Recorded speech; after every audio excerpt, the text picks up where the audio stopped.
और सूर्य यह दो ग्रह आपके कुंडली में एक ही भाव में एक ही हाउस में स्थित है तो उसका जो अशुभ परिणाम है वह किस प्रकार से दूर किया जाता है और जो अशुभ परिणाम है वह किस प्रकार से आपके जीवन पर आपके जीवन को प्रभावित करता है। अनेक बाधाएं धन में आपका जो नाश होता है, धन आपका इकट्ठा नहीं होता है, सेविंग नहीं होती है, अनेक परेशानियां आती है, कर्म आधा अधूरा रह जाता है। यह सारी बातों का विश्लेषण जो है वह हम किस प्रकार से इस कुंडली के माध्यम से देख सकते हैं, तो यह सारी बातें आपको इस वीडियो के माध्यम से आप जान सकते हो कि आपकी जो कुंडली है उस कुंडली के आधार पर जो है आपको किस प्रकार से शुभ फल अशुभ फल मिल रहा है और कौन सा ग्रह जो युति कर कर आपके कुंडली में स्थित है और किस प्रकार से किस राशि में किस भाव में आपके कुंडली में स्थित है वह ग्रह आपको शुभ फल दे रहा है अशुभ फल दे रहा है, तो उनका जो है विश्लेषण किस प्रकार से हो सकता है, उनका फल किस प्रकार से है आपके जीवन में प्रभावित करता है, तो यह सारी बातों का विश्लेषण इस चैनल के माध्यम से आपको मिलेगा। तो जो सूर्य और केतु यह दो ग्रह एक साथ आपके कुंडली में स्थित है तो आपको किस प्रकार से जो है वह आपको प्रभावित करते हैं, यह सारी बातों का विश्लेषण हम यहाँ पर देखेंगे। आपका तिथि समय और जो स्थान है जन्म का उसके आधार पर जो आपकी कुंडली आएगी उस कुंडली के आधार पर जो है वह सूर्य और केतु यह दो ग्रह एक ही भाव में एक ही हाउस में स्थित है तो उनका प्रभाव किस प्रकार से आपके जीवन पर प्रभाव पड़ता है, तो यह सारी बातों का विश्लेषण हम इस वीडियो में देखते हैं और उसके आधार पर जो अशुभ फल मिल रहा है उस अशुभ प्रभाव को हम किस प्रकार से कम करके आपको शुभ फल उस ग्रह का मिल सकता है, यह सारी बातों का विश्लेषण भी हम देखेंगे। तो केतु और सूर्य यह दो ग्रह आपके कुंडली में प्रथम भाव में या द्वितीय भाव में तृतीय भाव में चतुर्थ भाव में पंचम भाव में षष्ठम भाव में सप्तम भाव में अष्टम भाव में नवम भाव में दशम भाव में एकादश भाव में या द्वादश भाव में स्थित है, तो आपको जो है वह ग्रह का विश्लेषण आना चाहिए, यानी कि सूर्य ग्रह किस प्रकार से आपको जो है फल देता है, यानी कि सूर्य यहाँ आत्मा का कारक होता है, चंद्र जो है वह मन का कारक है, उसी के साथ जो केतु है वह बाधाओं का कारक है। अचानक कार्य आपके जीवन में जो है वह प्रकट करता है, अनेक बाधाएं आपके जीवन या आपके जीवन के कार्य में अनेक बाधाएं अचानक आपके सामने प्रकट हो जाती है। इसका कारक जो है वह राहु और केतु दो ग्रह है, तो जो आपके जीवन में जो सूर्य और केतु यह दो ग्रह अत्यंत महत्वकारी होते हैं, तो आपका कर्म है, कार्य के जीवन में जो है वह अनेक बाधाएं आपके जीवन में आती है, धन का नाश होता है या उस प्रकार से जो है वह आपके जीवन में किसी भी प्रकार से अनेक बाधाएं आती है, तो इन बाधाओं को मानसिक तनाव, कार्य सफल नहीं होते, कार्य आधा आधा अधूरा रह जाता है, ये सारी बातों का जो है वह आपके कुंडली में दिखाता है कि केतु और सूर्य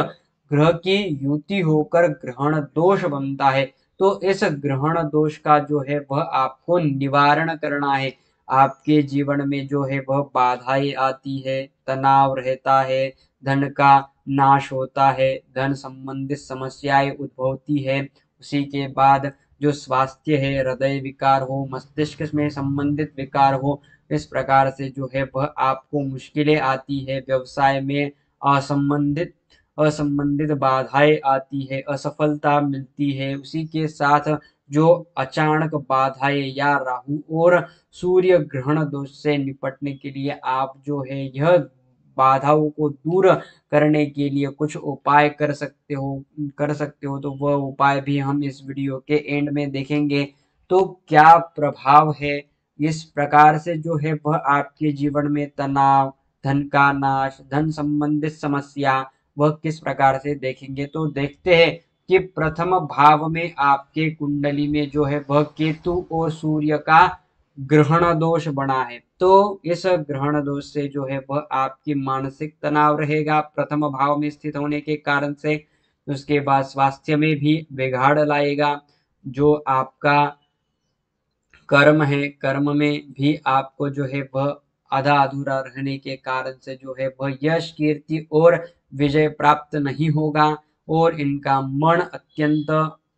असंतुलित रहेगा। और उसी के साथ जो द्वितीय भाव है, वह द्वितीय भाव से धन देखा जाता है। तो इस धन भाव में जो है वह आपको धन आना चाहिए, लक्ष्मी प्राप्ति होनी चाहिए। तो यह बाधा होने के कारण से जो है यह ग्रहण दोष आपके द्वितीय भाव में स्थित होने के कारण से जो है वह आपको अनेक बाधाओं का, धन संबंधित जो समस्या है उसमें आपको जो है वह अनेक बाधाएं आती है। व्यवसाय में असफलता मिलती है, नौकरी में असफलता मिलती है। जो कर्म कर रहे हो, व्यवसाय कर रहे हो, नौकरी कर रहे हो, या किसी भी प्रकार से जो है वह धन का अर्जन करने की कोशिश कर रहे हो, उसमें जो है वह असफलता प्राप्त होती है। अनेक बाधाएं आपके जीवन में आती है। कर्म बहुत सारे करते हो पर उसमें जो है वह सफलता प्राप्त नहीं होती है, उसको ग्रहण लग जाता है, क्योंकि जो केतु है वह सूर्य को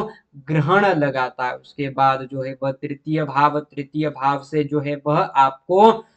कर्म और उसी के साथ जो पराक्रम है, भाई बहन है, उसमें जो है वह अनेक बाधाएं लाता है। भाई और बहन के साथ जो नाता है वह जो है वह निर्मल नाता नहीं रह पाता है। और जो पराक्रम है, वह कर्म है, उस कर्म के रिलेटेड भी जो है वह आपको बाधाएं जो कर्म है उस कर्म के आधार पर जो आपको सफलता मिलनी चाहिए, वह सफलता यहाँ पर ग्रहण दोष होने के कारण से नहीं मिल पाती है। तो पराक्रम तो करते हैं पर उस पराक्रम का फल आपको मिलना चाहिए। चतुर्थ भाव, तो चतुर्थ भाव में जो है वह आपके केतु और सूर्य, इन दोनों ग्रहों की युति होकर स्थित होने के कारण से जो है वह ग्रहण दोष बनता है। तो ग्रहण दोष का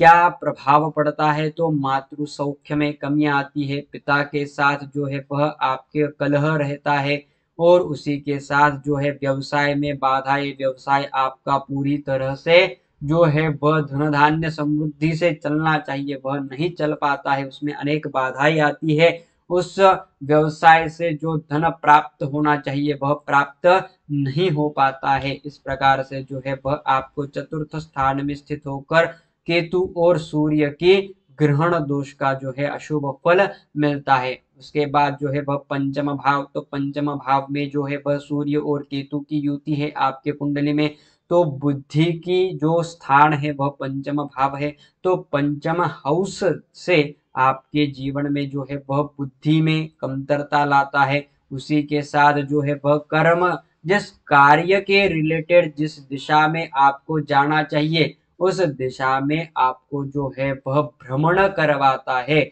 जो कार्य है उस कार्य में व्यर्थ का भ्रमण करना, यह आपके कुंडली में दिखाता है। उसके बाद जो है वह षष्ठम भाव, नौकरी करना चाहते हो, बड़ी नौकरी आपको प्राप्त करनी है, उसी के साथ आपको जो है व्यवसाय में भी और नौकरी के साथ जो आपको व्यवसाय बड़ा उभारना है, तो उसके लिए जो है वह षष्ठम भाव में आपके कुंडली में स्थित है। तो और जो रिपु स्थान है, यानी कि जो षष्ठम स्थान है, तो षष्ठम स्थान से अनेक बाधाएं, और जो स्वास्थ्य है वह स्वास्थ्य आपका अच्छा नहीं रहता है। नौकरी में बाधाएं आती है, नौकरी जल्द से जल्द नहीं लग पाती है। उसी के साथ जो सप्तम भाव है, तो सप्तम भाव में सूर्य और केतु दो ग्रह एक साथ बैठकर ग्रहण दोष निर्माण कर रहे हैं, तो उनके कारण से भी जो है वह आपको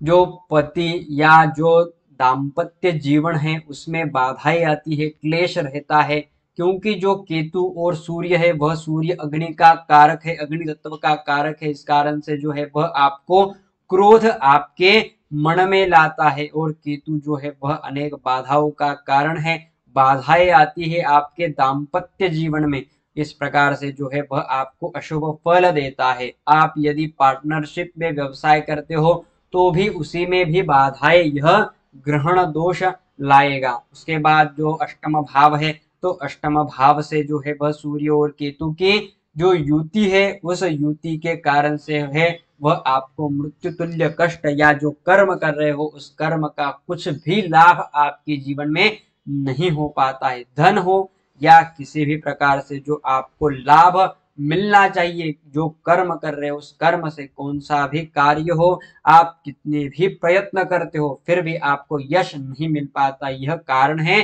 केतु और सूर्य का अष्टम भाव में युति होकर ग्रहण दोष निर्माण करना। और उसके आगे जो है वह नवम भाव, तो नवम भाव में केतु और सूर्य जो है वह दो ग्रह एक साथ स्थित होकर नवम भाव में स्थित है। और इन स्थिति के कारण से जो है वह भाग्योदय वह आपका नहीं जल्दी करते हैं। भाग्योदय में आपकी बाधाएं आती है, कर्म में बाधाएं आती है, धार्मिक कार्य में बाधाएं आती है, धर्म के रिलेटेड कार्य आप जल्द से जल्द नहीं कर पाते हो, यह ग्रहण दोष आपके कुंडली में लाता है। उसके बाद जो है वह दशम भाव में व्यवसाय, उसी के साथ जो कर्म है वह कर्म में बाधाएं, व्यवसाय में बाधाएं, उसी के साथ जो है वह आपको लाभ मिलना चाहिए आपके कर्म के रिलेटेड, वह कर्म के रिलेटेड लाभ नहीं मिल पाता है। उसके बाद जो एकादश स्थान है यानी कि लाभ स्थान है, इस लाभ स्थान से जो है वह आप जो भी नौकरी व्यवसाय या किसी भी प्रकार से जो शिक्षा या आपके रिलेटेड जो किसी भी प्रकार से क्वेश्चन हो उस क्वेश्चन का जो लाभ मिलना चाहिए, यानी कि जो लाभ आपको आपके जीवन में प्राप्त करना है, यश कीर्ति सुख शांति और समृद्धि आपको प्राप्त करनी है, तो इस प्राप्त का कारक भाव है वह एकादश लाभ भाव है। तो लाभ भाव में यह केतु और सूर्य का ग्रहण दोष निर्माण होने के कारण से आप जो है वह कौन सा भी कर्म कार्य या किसी भी क्षेत्र में आपको सफलता यश कीर्ति और विजय प्राप्त करना है तो उसमें बाधाएं लाता है। और आपको जो कष्ट है वह कष्ट आपके बढ़ाता है। और अनेक बाधाएं आने के कारण से आपको जो है वह जल्द से जल्द यश कीर्ति और विजय प्राप्त नहीं होती है, मन अस्थिर रहता है, अनेक व्यर्थ की चिंताएं आपके जीवन में रहती है। उसके बाद जो है वह द्वादश भाव, तो द्वादश भाव में यानी कि 12वां भाव है, 12वां भाव यानी कि द्वादश भाव में जो है वह केतु और सूर्य का ग्रहण दोष निर्माण हुआ है आपके कुंडली में। तो इस कारण से जो है वह आपके कुंडली के अनुसार जीवन में अनेक बाधाएं, व्यर्थ का खर्च होगा और उसी के साथ हॉस्पिटल में जो है वह आपका स्वास्थ्य के रिलेटेड आपको एडमिट रहने के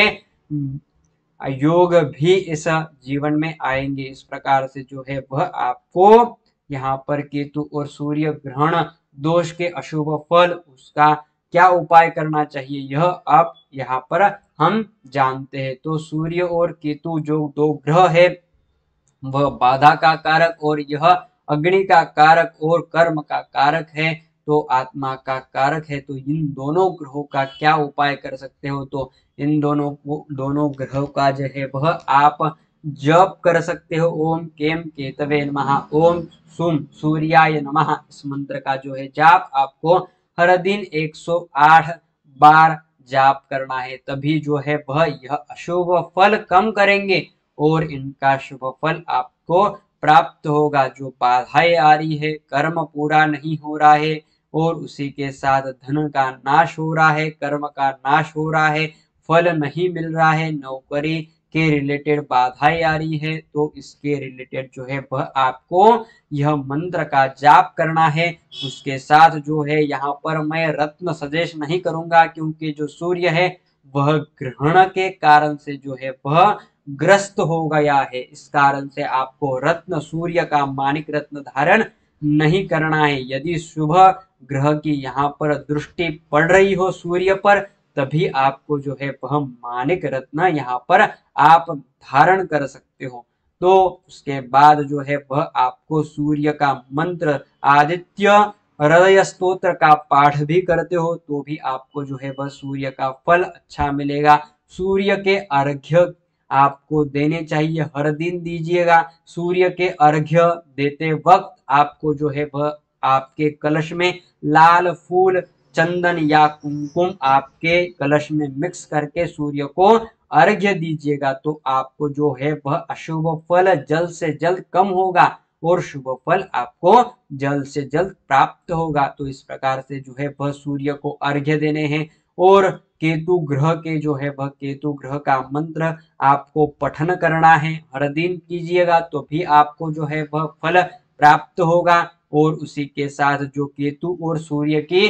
ग्रहण शांति की जाती, यानी कि पूजा पाठ जो है वह विधि, पूरा विधि कीजिएगा, हवन कीजिएगा, तभी जो है वह इस शांति की पूजा से जो है वह आपको जल्द और उपलब्ध जो फल है वह आपको जल्द से जल्द प्राप्त हो पाएंगे। क्योंकि यह ग्रहण दोष की शांति है वह आपके जीवन में एक बार तो भी करनी आवश्यक है, तभी जो है वह इस सूर्य और केतु का जो ग्रहण दोष है वह दूर होगा और आपको शुभ फल प्राप्त होंगे। तो इसी प्रकार से हम हमारे जीवन में आने वाली बाधा या समस्याओं का उपाय क्या कर सकते हो और शुभ फल प्राप्त किस प्रकार से कर सकते हैं, यह सारे जीवन का हमारे सार किस प्रकार से है, यह सारे कुंडली का विश्लेषण हम इस चैनल के माध्यम से देखते हैं। हमारे बहुत सारे वीडियो आप देखते हो तो आपको समझ में आएगा कि कुंडली किस प्रकार से रीड की जाती है। कुंडली के अंतर्गत जो चंद्र, सूर्य, रवि जो 9 ग्रह है, उन 9 ग्रहों के आधार पर हमें फल किस प्रकार से मिल रहा है, यह सारा विश्लेषण आपको मिलेगा। तो इस चैनल को आप सब्सक्राइब, शेयर और लाइक कीजिए तो आने वाले वीडियो है वह जल्द से जल्द आपको उपलब्ध हो पाए। धन्यवाद।